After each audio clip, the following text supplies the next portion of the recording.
प्राचीन समय में जम्मू के कटरा के पास हंसाली गांव में माँ वैष्णो का एक परम भक्त रहता था जिसका नाम श्रीधर था। श्रीधर निसंतान थे और बहुत गरीब थे, लेकिन उनकी भक्ति अटूट थी।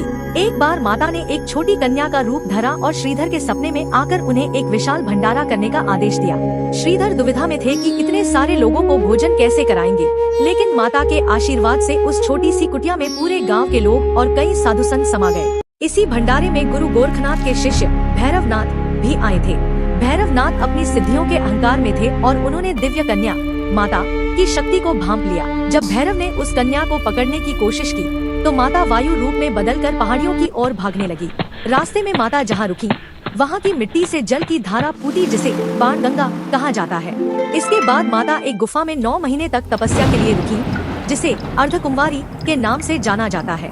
जब भैरव वहाँ भी पहुँच गया तो माता गुफा के दूसरी ओर से रास्ता बनाकर बाहर निकली और पहाड़ी की चोटी पर स्थित भवन में चली गई। वहाँ जब अधर्मी भैरव ने माता पर हमला करने की कोशिश की तो माँ ने साक्षात महाकाली का रूप धारण किया और अपने त्रिशूल से भैरव का सिर धड़ से अलग कर दिया। भैरव का सिर कटकर पहाड़ी की दूसरी चोटी पर जा गिरा, जहाँ आज भैरव मंदिर है। मरते समय भैरव को अपनी गलती का एहसास हुआ और उसने माफी मांगी। दयालु माता ने उसे वरदान दिया कि जो भी भक्त मेरे दर्शन करेगा उसकी यात्रा तभी पूरी मानी जाएगी जब वह तुम्हारे दर्शन करेगा।